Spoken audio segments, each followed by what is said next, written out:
Mr. Chair. Even though I don't have to write, and I didn't have paper, so all the way around, it was a good deal. That's the best baseball. Right? What's the next weather? The Shelton Metropolitan Park District meeting is called to order. If there's anyone needing headphones tonight, please let us know. We can provide. Donna, when you do roll call, please. I will. Board Member Bode, Here. Board Member Sherman. Here. President Gutierrez. Here. Board Member Inesco, Here. Board Member Schmidt. Here. Board Clerk McDowell Present. and Board Member Peterson. Here. Thank you very much. You're welcome. Has everyone reviewed the items on the consent agenda? Is there a motion to approve the consent agenda as published? So moved. Is Second. there a second? Thank you. All in favor, say aye. Aye. Opposed? Motion carries. Business agenda.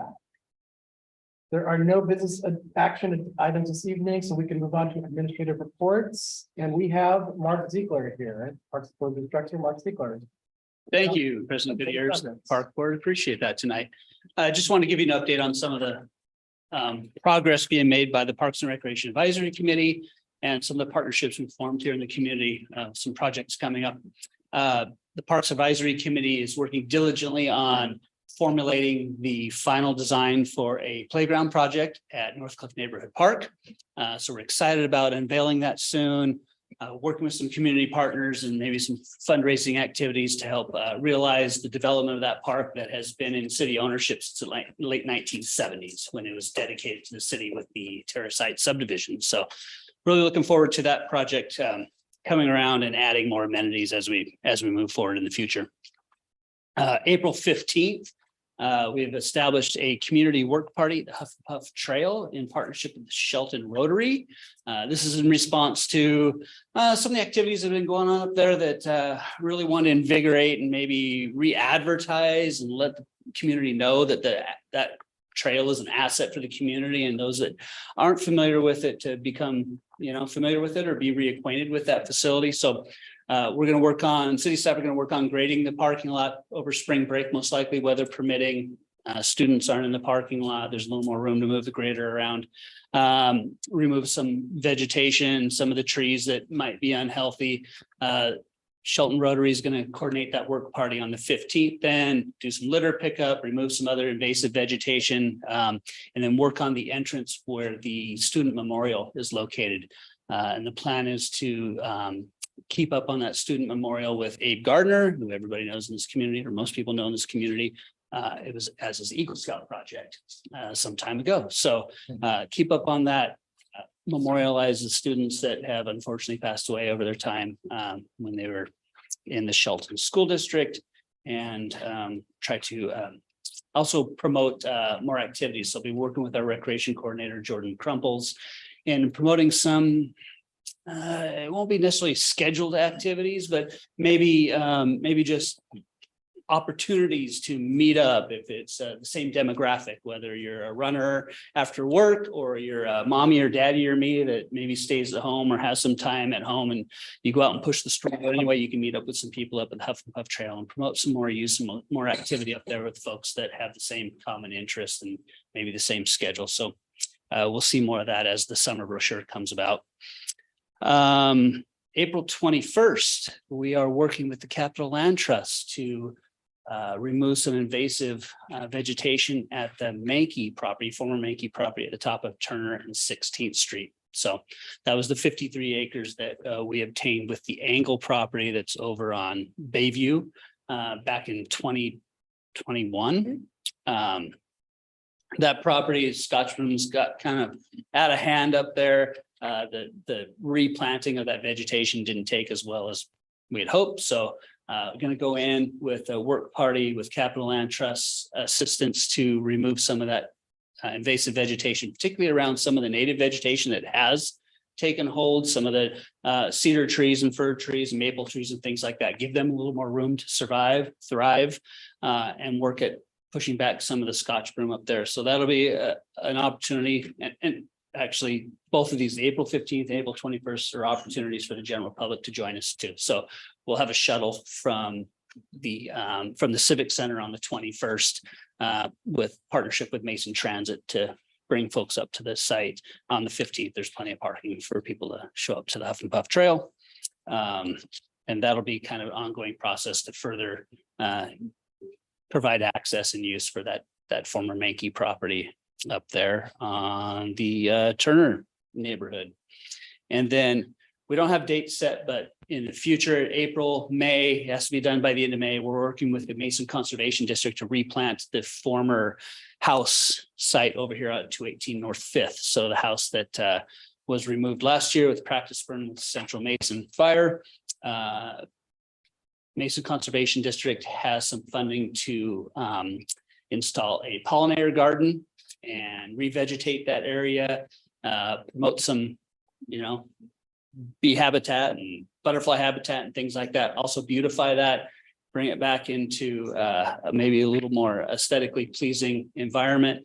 Would provide some benches and things like that. So city staff and other folks that are downtown can take advantage of that area and check it out during the meantime. So we're working with Skookum Rotary, I think, to partner on that as well. So another opportunity to build some partnerships, bring some volunteers in, and promote some of the unique opportunities in our community. So I'm happy to answer any questions you might have tonight.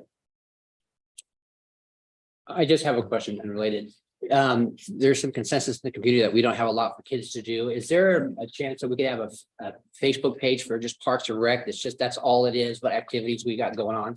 Baseball, soccer, movies at the park, and even other functions that aren't city functions, but they're going to be at a park, like the music at the park and stuff like, or I'm sorry, yeah, music at the park. Yeah.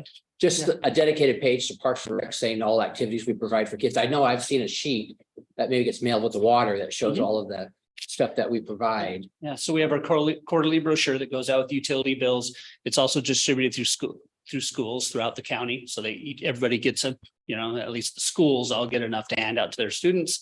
We also promote through the city's website, as well as our Facebook page and social media outlets as well, but we can look at expanding that. We like to be a resource for any other community activities too. So whether it's South Mason Youth Soccer, Shelton Youth Baseball, Thurston County Fast Pitch, or any of those organizations that provide activities and programs in the community, we have those contacts, we have that information. We're happy to provide that as well, but we can certainly always look at expanding the opportunities to provide that information to our community. Be nice, just a one-stop shop kind of place to look for stuff that's going on. Yep. So, Yeah. Thank you for the update on North Cliff Park. But there's a Mr. Pinnell that was involved with the North Cliff Park way in the past. It was dedicated to him. Are we going to bring in that family? So, yeah, Ron Pinnell actually lived across the street. He was a longtime local resident, a valuable member of our community, was involved in so many activities throughout our community, and was really the, what'd you say, Councilmember Peterson, the leader of Shelton Kiwanis, if nothing else, the figurehead of Mr. Shelton Kiwanis. Mr. The Kiwanis. 90th anniversary. Yeah, yes, absolutely. So that was recognized through a donation at the park, not necessarily dedicating the park, but dedicating a garbage can. And it's kind of tongue in cheek because Mr. Pinnell used to pick up garbage as he walked downtown, and wherever he went, he picked up garbage. So it was kind of a tongue in cheek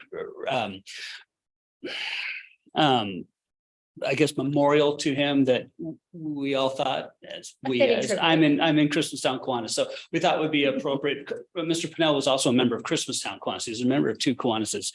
But now that you bring it up, I did meet with Shelton Kiwanis Board today, and we had some brief discussions regarding some adoption and maybe naming of the facility. So I think there's some interest there from Kiwanis clubs, maybe not specifically to Mr. Pinnell, but maybe Kiwanis and other opportunities like that we can represent and recognize people and organizations in our community that give so much every day. Well, thank you, Mark. Any other questions? Mr. President, I believe Councilman. Yes. You remember, have McDowell, yeah. a comment. So I see the landscaping is coming along at the basketball court. It's looking really good. What else is going to be done there? Well, the irrigation is coming along, so the guys are working on getting the irrigation in the ground right now. Okay. After that, I believe the public works crews have a little more of the landscaping to put in on the east side, and then on the west side of the parking lot along here along 5th Street. Then there's some topsoil and then some sod would be placed once the irrigation's installed and the final grade is put in around the basketball court. And that should essentially wrap up Then it the should be project as ready far as I to know. dedicate. Okay, As far as I know, yes. all right. Any other questions or comments from the board? Seeing none, we can, thank you, Mark. Thank you. We can move on to general public comment. Does anyone in the general public want to make a comment?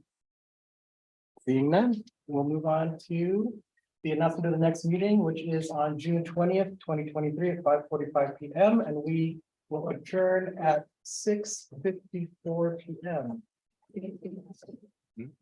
5:50. Close. Spring forward. Spring forward.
Yeah, we're gonna. Really going to Gala this year. I got all these people. Hey, no, I didn't say party, I said Gala. There is. When is it? April 25th. Yes, I was asking, it sounds like, when I'd be upgraded to a table and a half, yes, I was like. Take care of that. Good evening, everyone. Welcome to the council meeting of March 21st, 2023. If anyone here needs any hearing devices, please let us know. And nobody's jumping up. Donna, or I'm sorry. Well, lead us in the Pledge of Allegiance.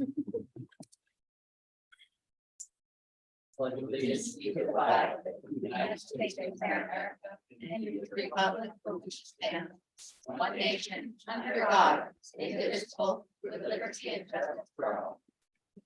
Now, Donna. you do a roll call, please. I will. Councilmember Bode. Here. Councilmember Sherman. Here. Councilmember Gutierrez. Here. Mayor Nesco. Here. Deputy Mayor Schmidt. Here. Councilmember McDowell Present. and Councilmember Peterson. Here. Thank you, Donna. You're Does the welcome. council have any late changes to the agenda? The city manager have any late changes? No. All right. Council member have any board reports to share? All right. Has everyone reviewed the items consent agenda? Is there a motion to approve the consent agenda as published? Move to approve consent agenda publish. Second. All right, any discussion? Motion and a second, all in favor, say aye. Aye. Opposed, motion carries. Next on the agenda is a presentation from Finance Director Mike Givens. Good evening, Mayor and Deputy Mayor and members of council.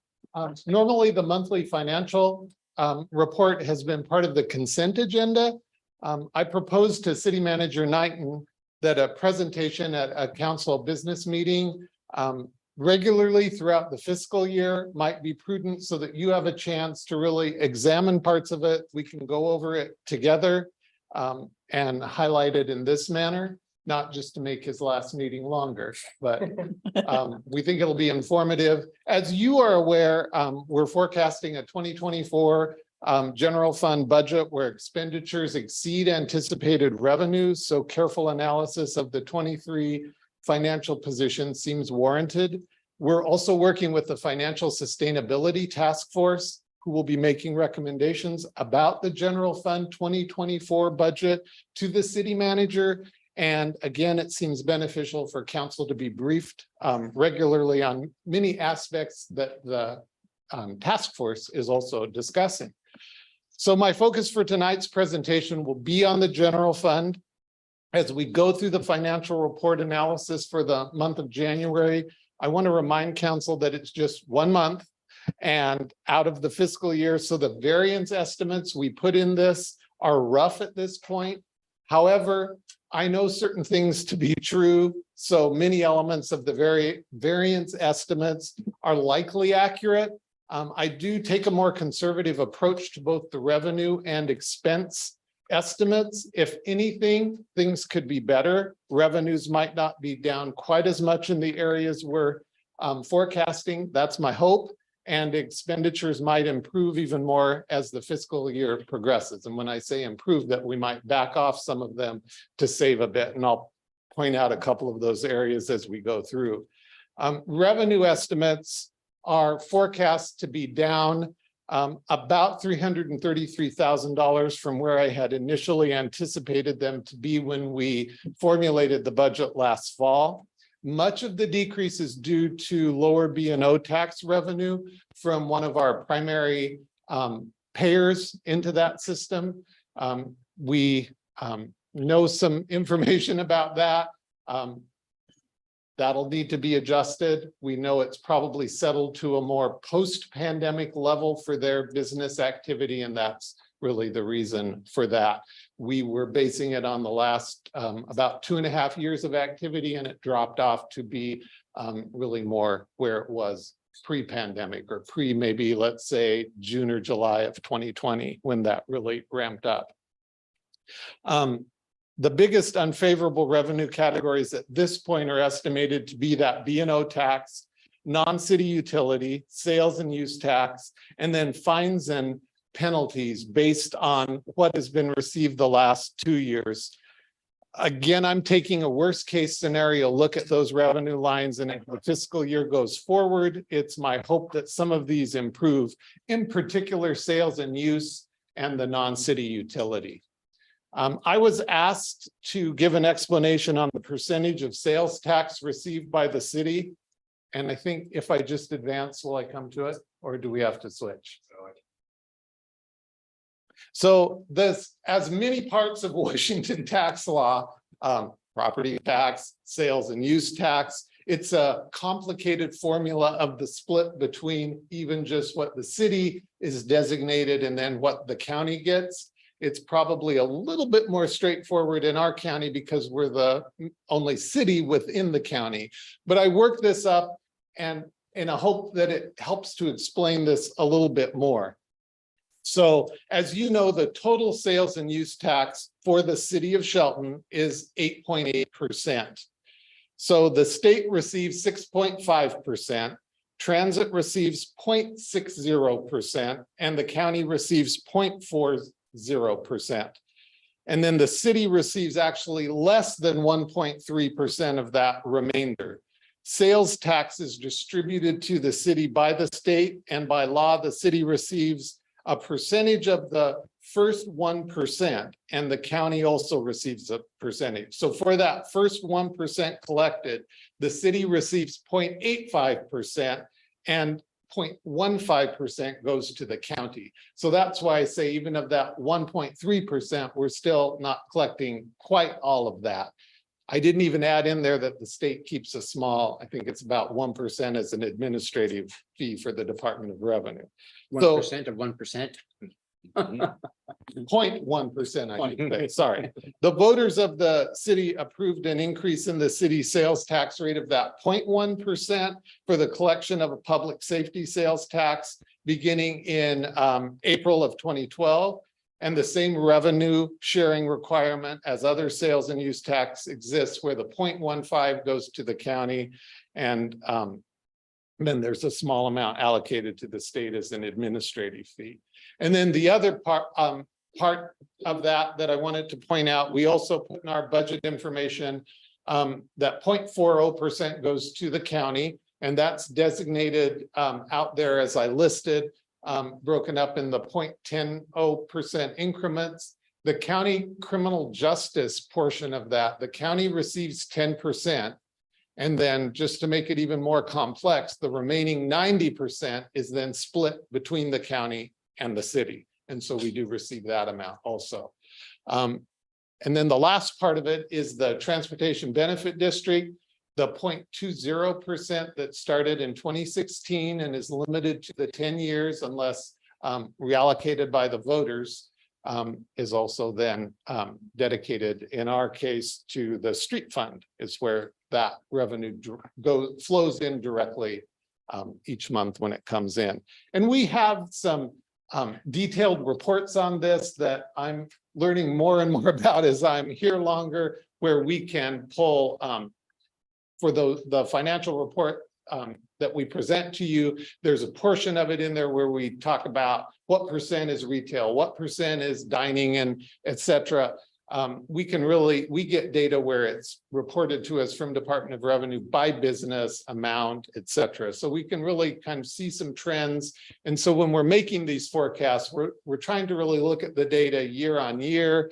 For sales tax, when we receive it in February, that's based on sales that were collected in December. So we always tend to see a higher amount in January and February, and then typically it levels off a bit starting in March, because that's received for sales in January.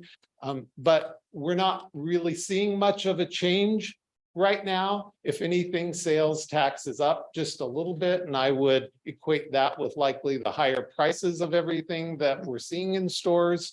So right now, those sources are looking pretty steady. We're estimating that we collect everything we have budgeted on lines such as property tax. That's probably about the second largest category in the general fund.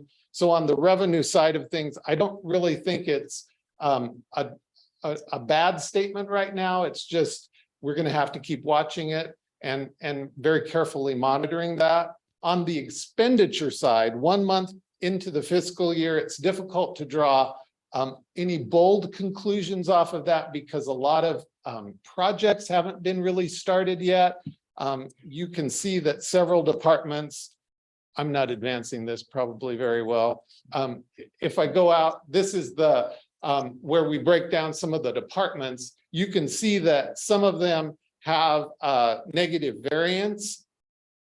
One part of that variance is due to we received and I think you've been briefed on this, the liability insurance bill was significantly higher, over $300,000 higher than we had budgeted, just due to industry standards. Well, industry costs, I should say. When we allocated that out, because we allocated out by department, of course, nobody had planned for that. So some of the variance is due to that.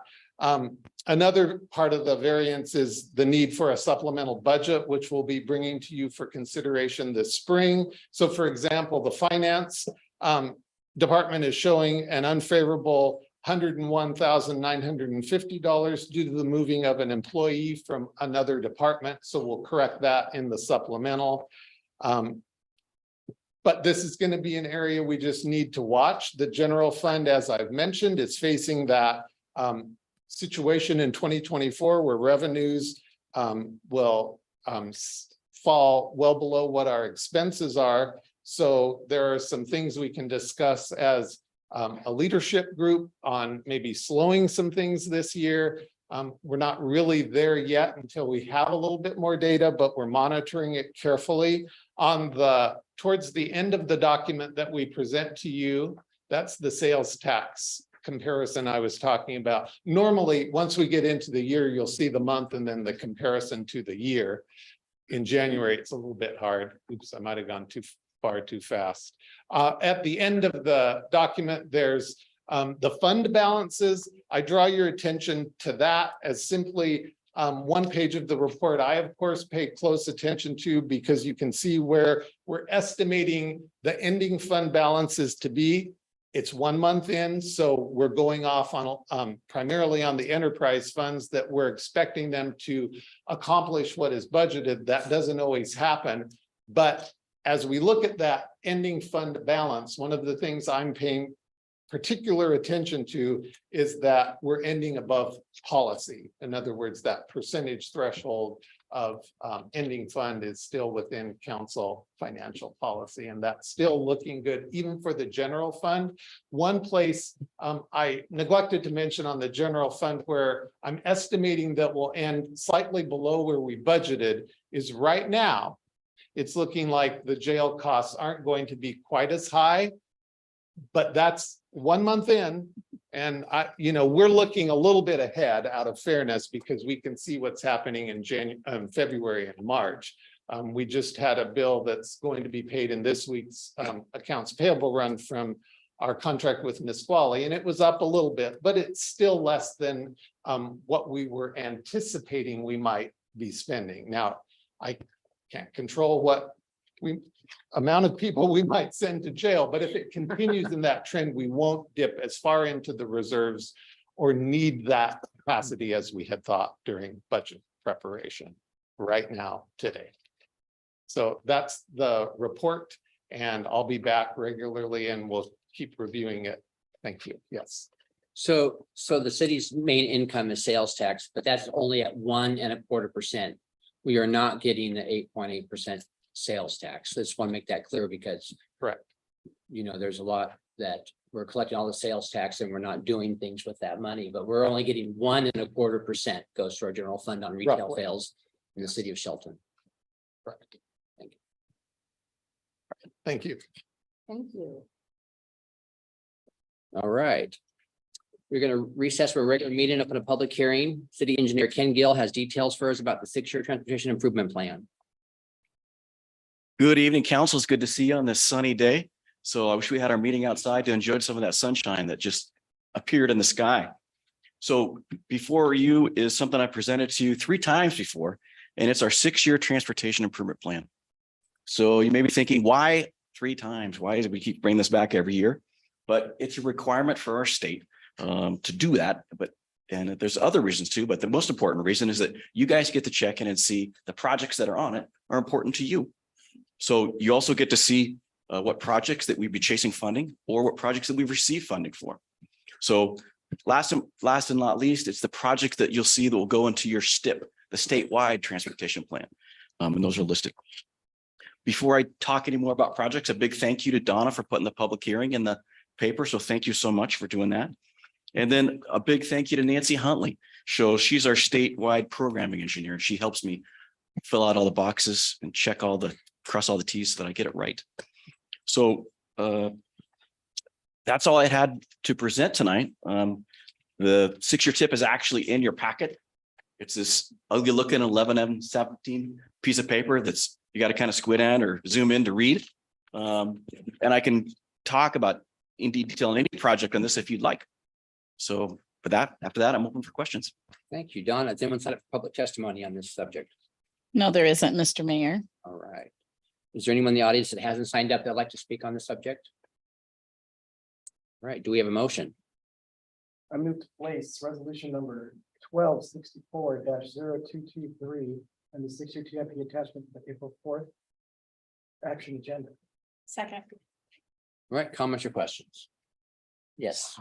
Request, now that we have GIS capability, can we map this out, all this?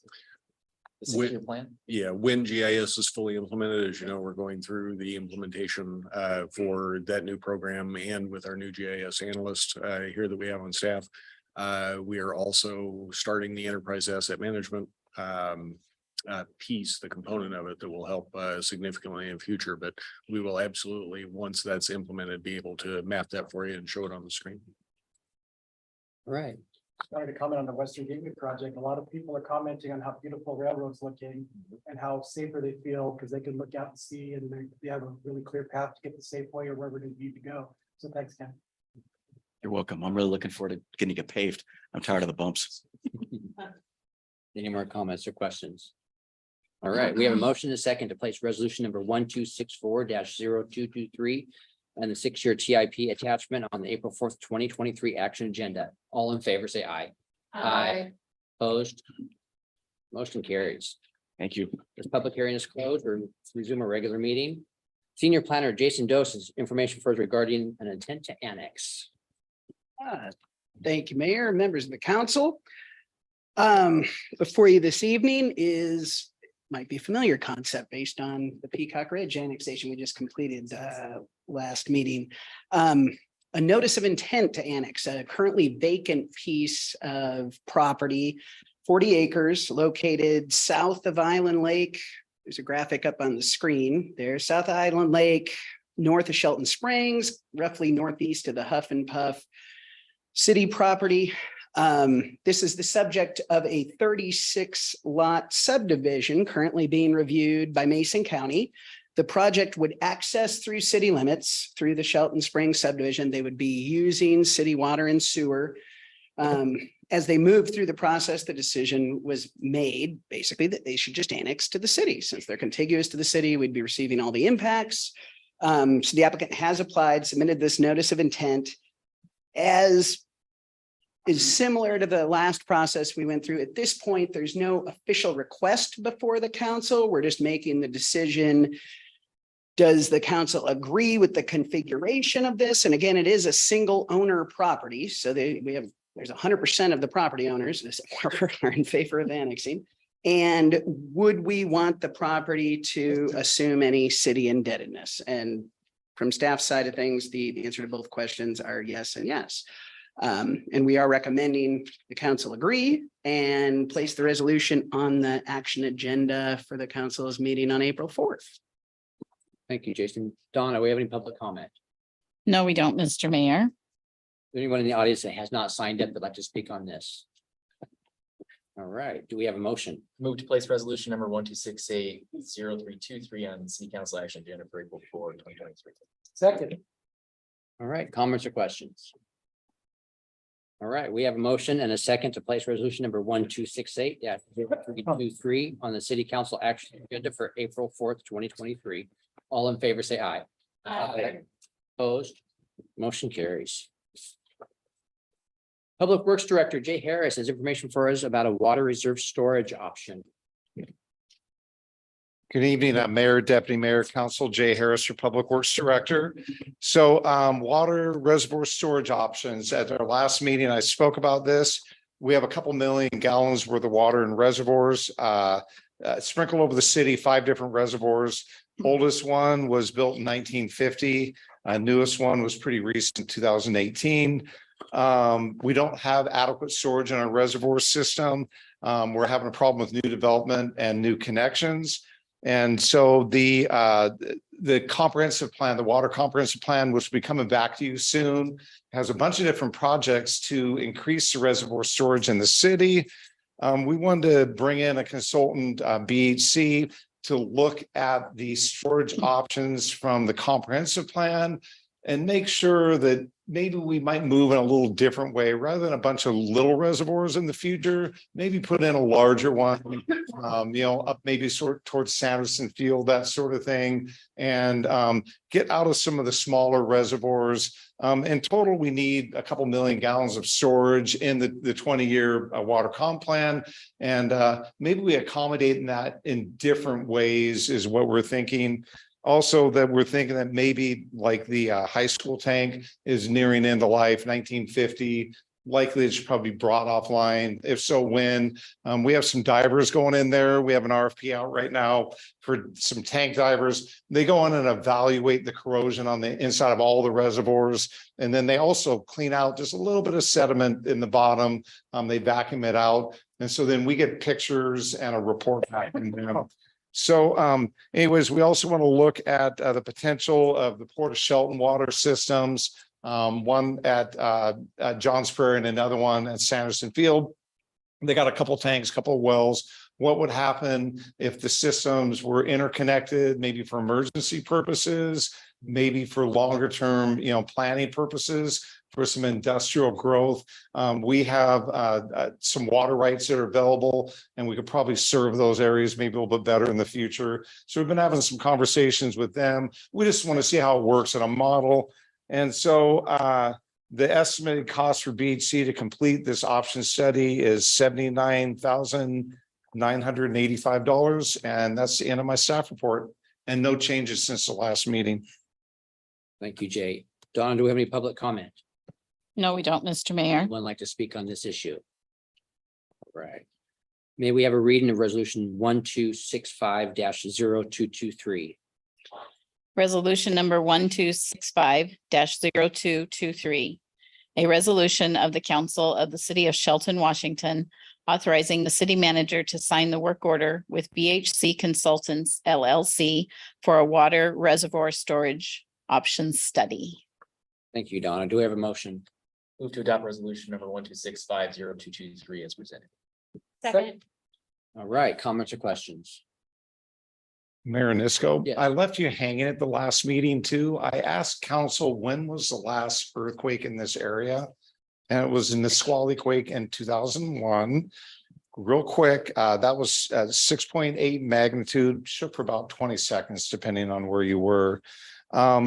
The closest to Shelton was 1946. It was right near in town. It was a 5.8, pretty minor damage. The reservoirs made it through that earthquake. They also made it through the Nisqually earthquake. North Olympia had another one in 1949, about a 7.0. So that was before the high school tank, right? But our reservoirs, for the most part, are not seismically reinforced. Upper Mountain View would be the closest, right? The last thing is the Cascadia subduction zone earthquake hit January 26, 1700. Okay, a long time ago, right? The reoccurrence interval of that earthquake is about every 350 years. So we're about due on reoccurrence intervals, right? They can go 600 years or can go, range between 200 and 500 or 600 years. It's a 9.0 earthquake, couple hundred miles off coast. We're gonna get about 8.0 shaking here. The worst part is it's 4 to 5 minutes anticipated shaking. So it's going to be large and it's going to shake for a significant amount of time. The last thing about Cascadia, in the next 50 years, one in 9 chances of it occurring. So this is all from data online. It could be another 100 or 200 years before the earthquake. But one of the goals is to start getting our water system ready, public works ready, emergency water, gallon of water a day a person ready, those sorts of things. Thank you. I definitely don't want to see a 4-minute earthquake. I've been in minute earthquakes and it seems like it's 30 minutes. It does. Was there an earthquake in 1960 here? Ish. Or 60? 1960. Hold on, there's some really good resources online. Let me look. So 1960, 60. Yeah, there was one in 61, a 5.0. And it was by Mount St. Helens. You probably know the reason why a few years, 20 years later, right? And then in 62, there was a 5.5 near Vancouver. Okay. All right. Right. Any other comments or questions? Right, we have a motion to second to adopt resolution number 1265-0223 as presented. All in favor, say aye. Aye. Opposed, motion carries. Public Works Superintendent Brett Armstrong has information for us about a grant acceptance. Good evening, Mayor and Council. I bring forward the Department of Ecology Nutrient Reduction Grant Acceptance. This is a grant through Department of Ecology for the new nutrient permit that we have since we discharged into Oakland Bay and Hammersley Inlet. It's $158,407 grant. They kind of sized that grant for expected costs to the treatment plants that it affects. And this is based on total inorganic nitrogen levels that plants discharge out into the sound. Luckily, the upgrades that we did to the plant, well, 10 years ago now, have really good pre-treatment. And so we are considered a small loader. And yeah, this is for some analysis that come in the future during an ACART, all known and available reasonable methods of prevention and control and treatment of our discharge.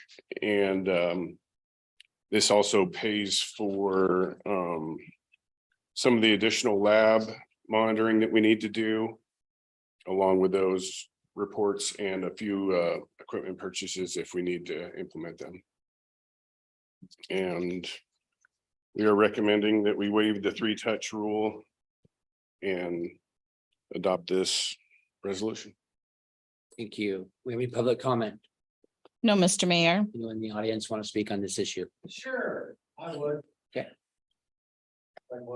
Sure. So it just struck me something there.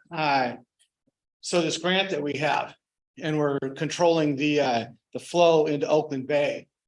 And we seem to do a pretty good job of that. We had Bill Hunter, or not, Bill Taylor, come and have conversations about that. I can't help but wonder with the some of the camps, homeless camps that we have. And all of that sewage and urination and defecation and drugs that's completely untreated. I just would have a curious question as to how does that play into it? Something that we probably should think about, because several of those camps are close to waterways. So how does that affect us? We just had one up Teresa Johnson Trail, 10 tents. They were there for 6 weeks. There's a creek that goes right down through there. So just something to keep on your radar. Any other public comment?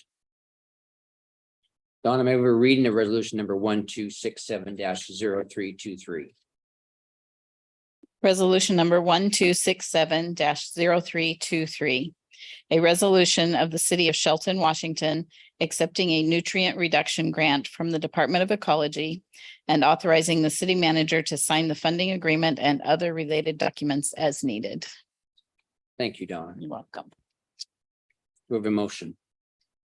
Mr. Mayor, I move to waive the 3-touch rule and adopt resolution number 1267-0323 as presented. Second. All right, comments or questions? Thank you. What? Brooke. Yeah. Thank you, Brooke, right? This is Brooke name? Yeah. Yes. what is a nutrient? I was looking this up and Googling it, and it says some nutrients are good, some are bad. What Yeah, is a it's- nutrient? Nutrients, some are good, but when they drive down and start absorbing the dissolved oxygen in the water, it's not good for the biological, for the shellfish and other animals in there or species in there. Right.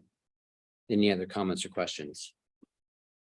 We have a motion and a second to waive the three touch rule and adopt resolution number 1267-0323 as presented. All in favor, say aye. Opposed? Motion carries. All right, City Manager Jeff Knighton has information for us about city manager transition. Thank you, Mr. Mayor, Deputy Mayor, members of council. I noted this on the agenda to allow council, as you know, I will be leaving my position on March 31st. Will be my last day in office, and wanted to give the council time to discuss transition plans and what direction you would like to go. So I turn that over to you for council discussion and hopefully a motion. And who'd like to start this? Okay, Councilmember Peterson. I nominate Parks, Recreations and Facilities Director Mark Ziegler to serve as interim city manager while a search is performed to find a permanent replacement. Second. Second, Oh, okay, second. okay, sorry. Comments or questions? Did you second that? I did, I can. I can. Oh, she's second. No, strongly support the motion. I couldn't think of a better person to keep this ball rolling that we've started. We have a lot of projects, and I think Mark is the perfect person and has lots of experience here at the city. In 30 years you've been here to continue keeping things rolling and until we find a replacement for Jeff. It's perfect choice.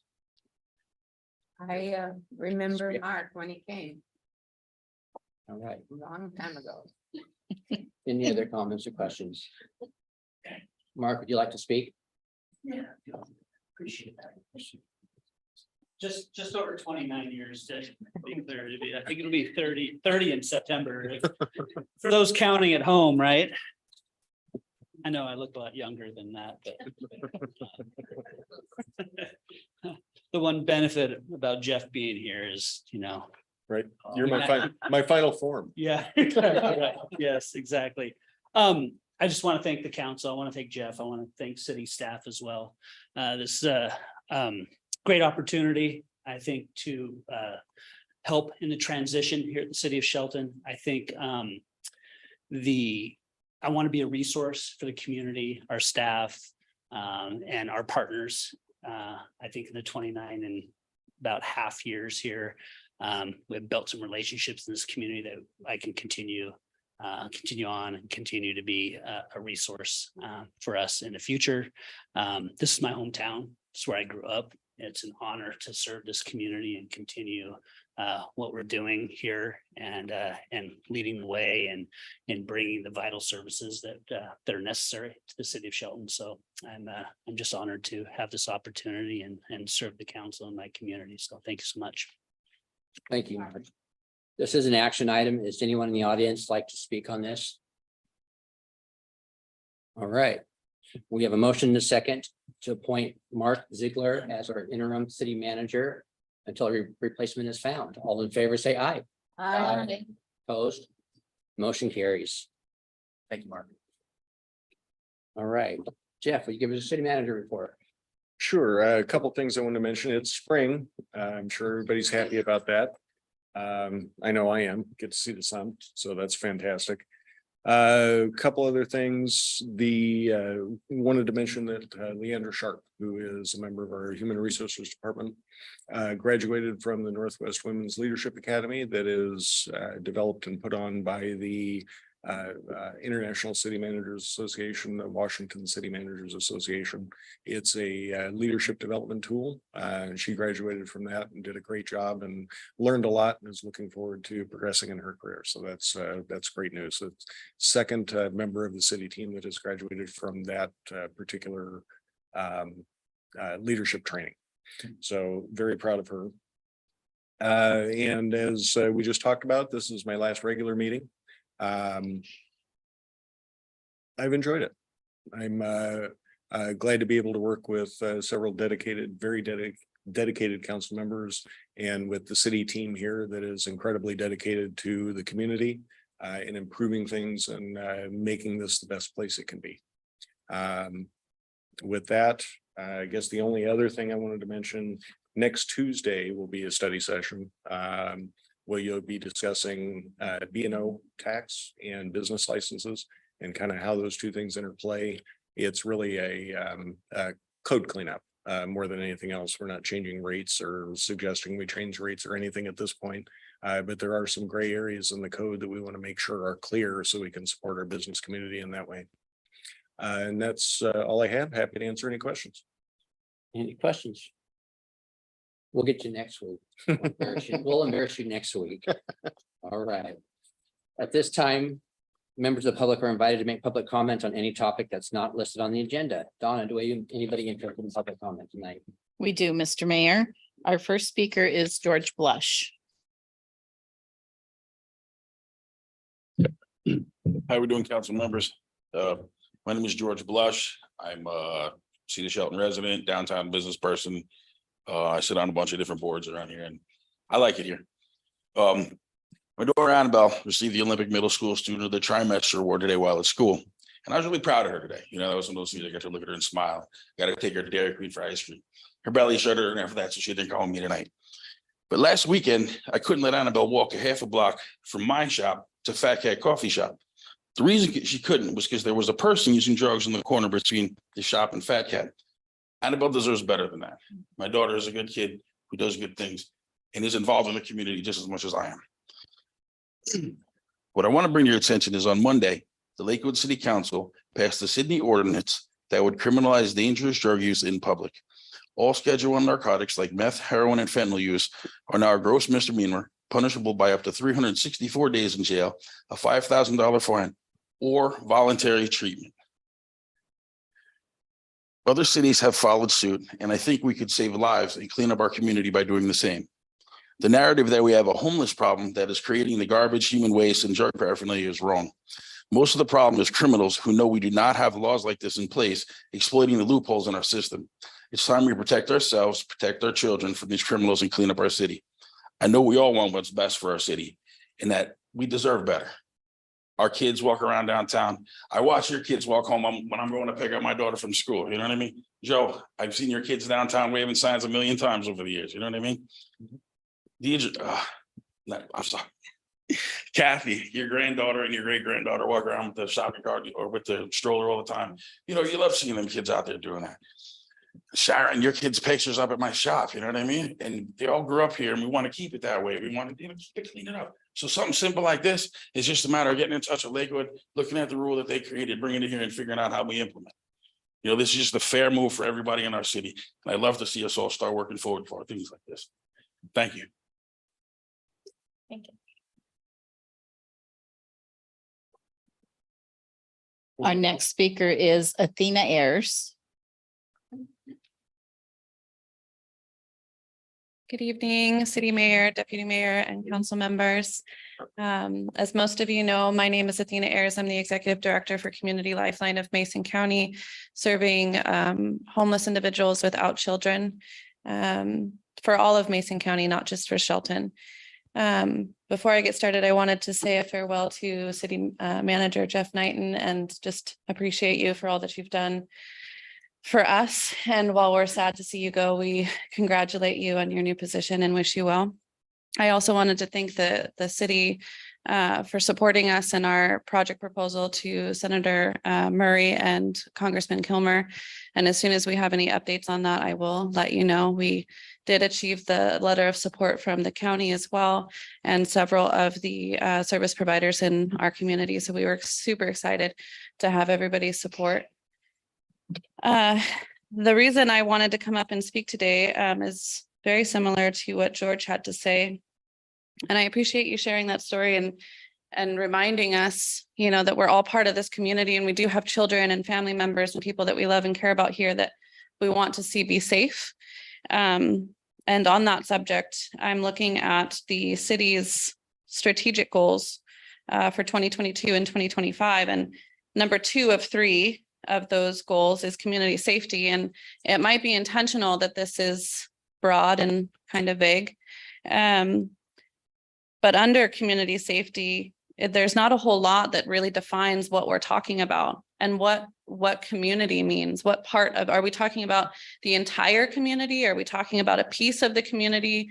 Are we talking about just, you know, making sure that people can go to jail? Because that's a huge piece that definitely needs to happen, especially if people are openly using hard drugs and putting our children in danger, or at least exposing them to things that they don't need to be exposed to.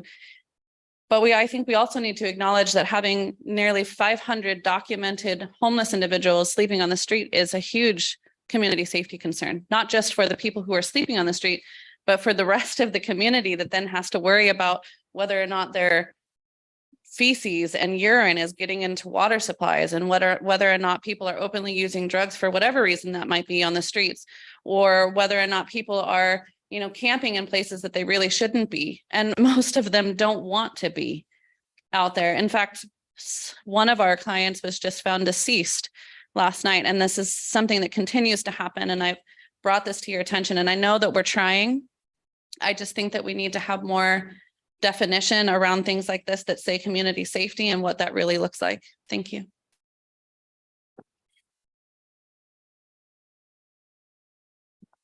Our next speaker is Colleen Carmichael via Zoom.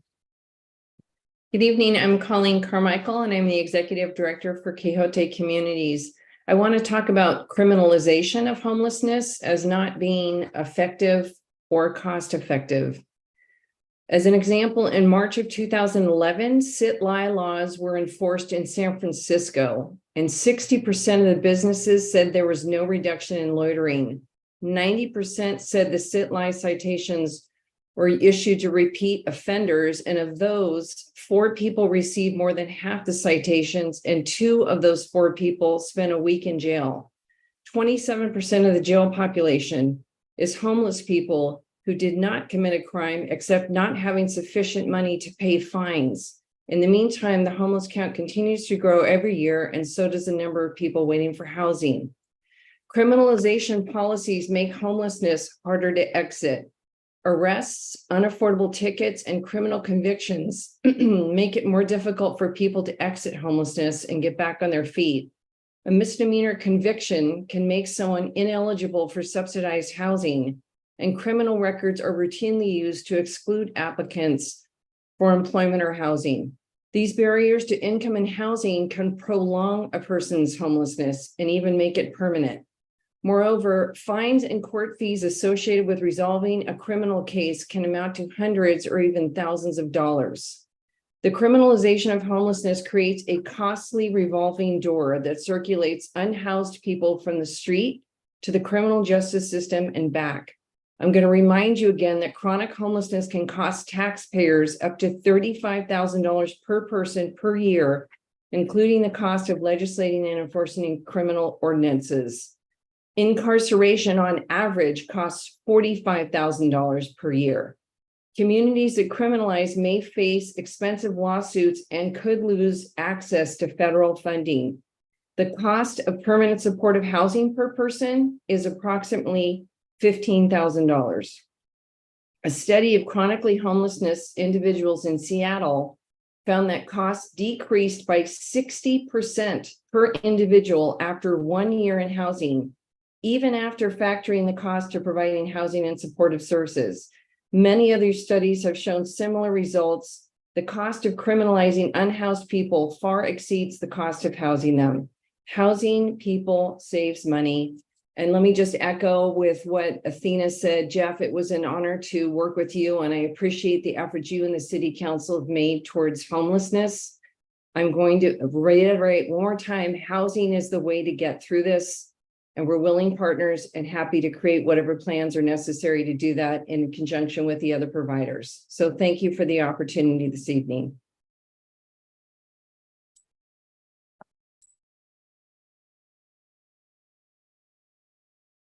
That's all that have signed up, Mr. Mayor. Anyone in the audience like to speak? Sir, thank you. Good to see you guys. Dean Jewett, lifelong Mason County member. Appreciate the ability to be here. Not that I agree with everything that I've heard today. Not that I disagree with it. That's kind of when you can look at both sides of the coins and kind of walk away with maybe an idea of what can work and what can't work. But when we cite studies from 2011, I'm not sure how relevant that is.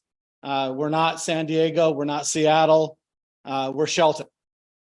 You know, not that I don't care about Seattle, San Diego, or any other community. The one I really care about is the one that I live in and the one that I can help. Okay. I'm going to steal one word from Mr. Ziegler's speech, and that's a resource. I need to be a resource for you guys. I don't need to be an adversary. We're already on adversary terms with several of you. Okay. Whether that's my fault, whether that's your fault, whether that's both our faults. I grew up in this community for years and years. My family's been here for years and years. I own businesses here and have for years and years. I built the cable system that many of you guys use today. Okay. We need to take an approach that we can have some real results from. I don't feel that our homeless task force really did a lot.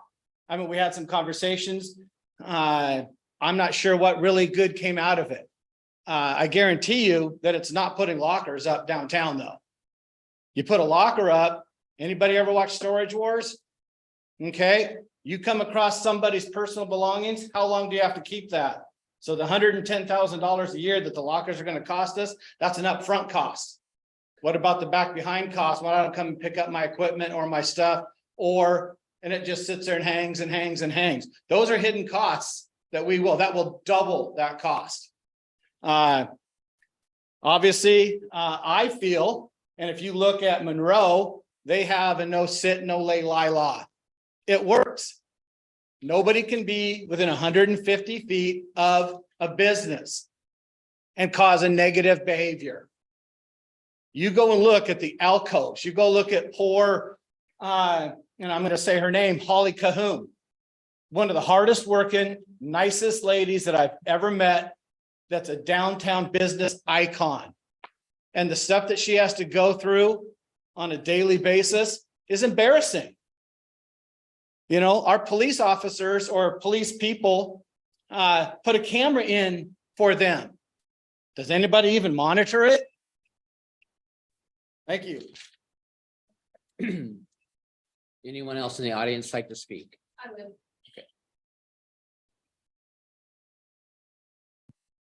Good evening, Jackie Jewett, Shelton, Washington. So I'm listening to all the conversations, and they're really good conversations, actually. They're really good information that's coming from the speakers.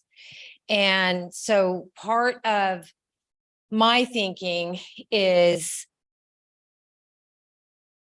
so in a school, right? There are students, there are just families and things that need some wraparounds, right? We need to take care of them. And so students with behavior problems and academic learning problems, and we have admin, we have maybe the specialist teachers, music, art, PE, etc. We might have a counselor, we have the teacher, and then we have the parents. And so the community is involved as well. So it's this collective group of individuals that help support this child every single year as they continue. And we do that for several students, right? Many, many, many.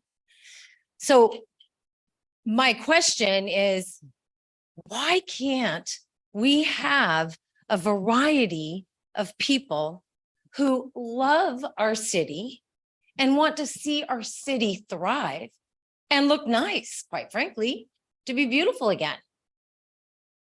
So why can't we have a group of people that can do that?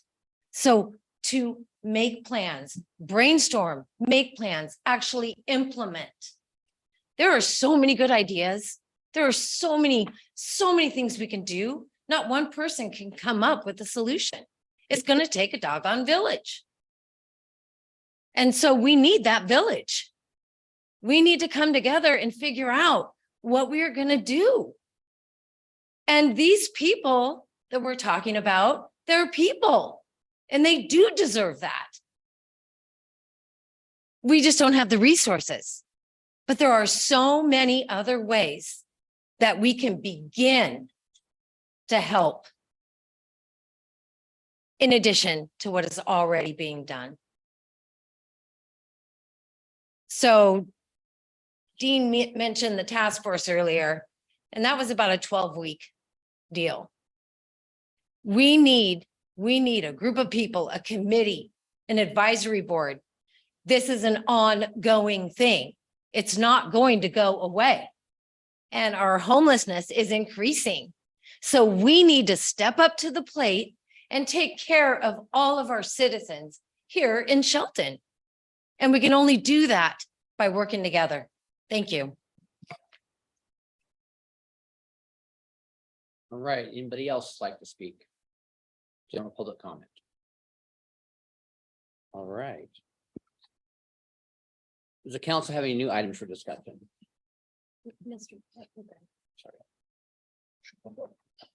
Just a quick question on the comment about the using drugs in the public scene. Can we just get some more information on that? Because I don't understand the decriminalization aspect of it and how home rule can work in our advantage for it, but I would like to learn more. So. All right. Maybe you could send that to all of us. Yeah, that was. Just as a follow-up to our appointment of Mark Ziegler into the city manager position, do we also need to address his contract this evening and appointing? Not this evening. Not this No. evening? Okay. Soon. Yeah, I think the city attorney was online with us this evening, so she will work with the mayor and the deputy mayor and get all that ironed out. Very good. All right, council have any other new items? I have a couple I'd like to bring up. I'd like to probably get a pilot program going again with porta potties. I think the city should provide a couple. I think we should ask for nonprofits to provide one outside of their location, Community Lifeline, a food bank. There should, anywhere where there's people that are using their services, there should be a porta potty. And I think that they should provide one outside theirs, but we should provide a couple in well-lit areas as well. I talked to that little bit porta potty, they were willing to do it with $100 a month. I believe $10 of that was insurance. So if it gets destroyed, they'll replace it. It was like $90 plus $10 in tax. So, I think it's really important that we get those porta potties, at least in some locations to where people aren't using streets, trees, or to go to use the restroom. I know we tried it before. I think it's time to try it again, maybe better locations, well-lit locations. So that is one. Does anybody have any thoughts on that? Not at this point. Can we say staff to investigate it and get some porta potties down there at least and look at an ordinance for nonprofits to provide them outside of their locations? I would be hesitant to put that on the nonprofits. I would ask that our nonprofits partner with us, and I would hope that most of them would, but I think that if it's something the city is going to initiate, then we need to take the responsibility for that. And both the poverty task force, it's been a minute. This has come up before, and so I'm glad to hear that you found a vendor who's willing to work with us, because that was a huge challenge even for the farmers market last year because of the amount of destruction to the actual units themselves. So I'd be interested in getting some more information. Yeah, this has failed a few times. Once they gonna tried try it, again. they tried it once, but the company pulled out. The company I found was willing to provide the porta potties and charges insurance for replacement if there's any problems, but could have been location. Might need to put them in better locations, but I mean, They get destroyed. I have porta potties that get broken into weekly. I mean, they just always destroy them. It's kind of what happens to them. Codifying the nonprofit aspect of it, I'm not sure that's compatible with our code. So I would want to make sure we think about that for just a second. well, I was assuming we would change the code. Because the people are Yeah, I guess. hanging out at Brewer Park because of permanent that. porta potties on the sidewalks in front of. Well, I'm not talking sidewalks. I'm thinking Community Lifeline could have one right outside there by Brewer Park and, there's another place you could have one. Oh, the Shelton Youth could have one right there in the parking lot of their. I'm just thinking that there are locations, that people could put them in. We gotta just, we want to stop using the restrooms in the streets and so that's one way to try it. I know we tried it before, but it's been many years and I think it's time to try it again. So. All right. I got one more if nobody else has anything. I'd like to talk about the infamous sidewalks to nowhere. It's been an issue on and off for years. Sidewalks are important. I believe that new development absolutely should be putting in sidewalks and all that good stuff, but I believe we have a lot of infill lots in town that just don't work. There's, if you got 20 houses on a street and 3 vacant lots from whatever reason, a fire or the house fell down, and then we're going to ask that one person to put a sidewalk in, and then there's not going to be any sidewalks for the next 30 years on the left or right of it. Or I think that we need to evaluate where sidewalks are going to work and where they're not going to work. And I would like to put a moratorium on the sidewalk ordinance just for infill lots in town until we can figure out where the best place for sidewalks are. I totally agree with that. And we talked about, And this is infill lots, not right, we talked about the purpose of sidewalks to nowhere. There's no purpose. it doesn't make sense in areas where we've been a city for 50 years or 100 years where there's no sidewalks at all, but there's 2 vacant lots in that street. It just doesn't make sense. We could have forethought it, years ago and did it, but I think it's really, it's a burden.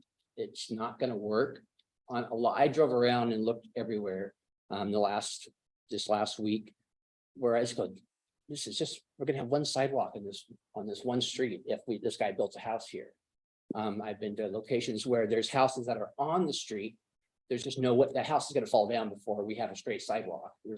There's no sidewalk at all. You're gonna have sidewalks like this on both sides of the same street. So, I think that we need to really look at where sidewalks are gonna work, where they're needed. And I'd entertain a motion to put a moratorium on infill lot sidewalk ordinance until we get more information or better information on it. I'll second it. I'd like to get that on a study session agenda because I think it is something that we've addressed several times in the past 15 to 20 years. And there are some creative ways that other communities have addressed that as well, in terms of instead of requiring the sidewalk, having other ways that the contractors or homeowners can contribute to walkable, livable communities in other fashions, and making sure that those dollars are being spent in the wisest way. Because if the goal is to connect our city in a strategic manner, then that needs to be part of the larger conversation. So I'd like to get some information from our community development staff on what that looks like.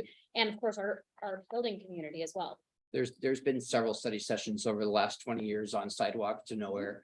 But not with this council. Yeah, there's been many, and if you just go into these neighborhoods where there's no sidewalks and look at the 2 or 3 vacant houses there, you're gonna go, how in the world are we gonna have a sidewalk for 6 blocks when these houses have been here for 100 years? And we're not gonna ask the house to build a sidewalk that's already there. In some of the areas, there's telephone poles in the way. It's a lot more than just throwing in the sidewalk. But you've got some crazy sidewalks. I mean, we actually have a, Habitat for Humanity that would add a significant amount of money to their project to try to build an affordable house. They're just one person I've talked to.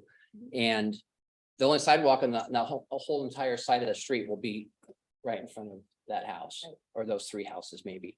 But I think we just need to get out there and look and find out where we think we need sidewalks. I definitely know there's places where it's just not going to work. And I think that we're putting a new burden on people for nothing, because you're going to have a sidewalk and then no sidewalk, and maybe a sidewalk and no sidewalk.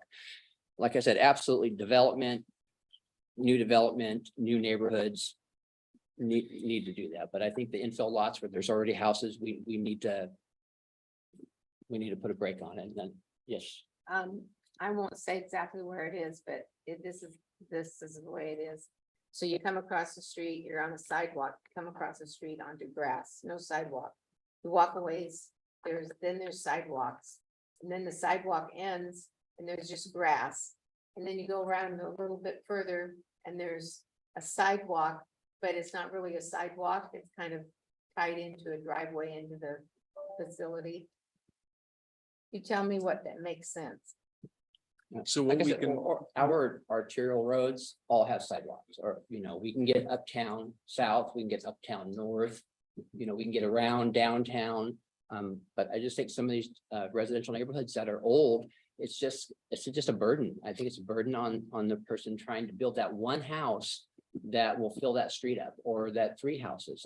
I mean, like I said, so it's been- what we can do, I know our Public Works Department has been working on a critical transportation map, and that includes pedestrian facilities as well as roadways and cars and things like that. So we can complete that critical transportation map for the city, and then couple that with some information about sidewalks and where they might work best. And schedule that for a study session in May. That's your next open date, is May 9th. A little more than a month away, so it won't be too long to wait for council to have that discussion.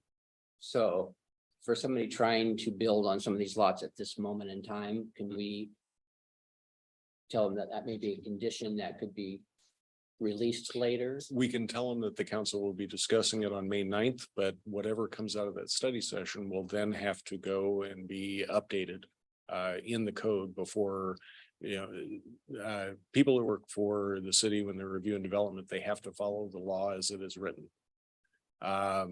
So until council takes the decision to either change what's currently in the code or not, then that's kind of the way we have to go. And we do work with people. I mean, specifically on that habitat project, we've worked quite extensively with them in order to make that project feasible. But if council wants to have a discussion on this, which it sounds like you do, for a study session topic, I think the May 9th meeting would be the next most appropriate time. Okay.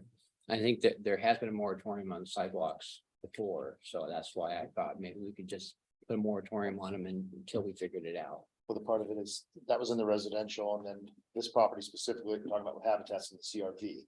So that didn't come out of the CRV, it didn't go over that part. Right. So.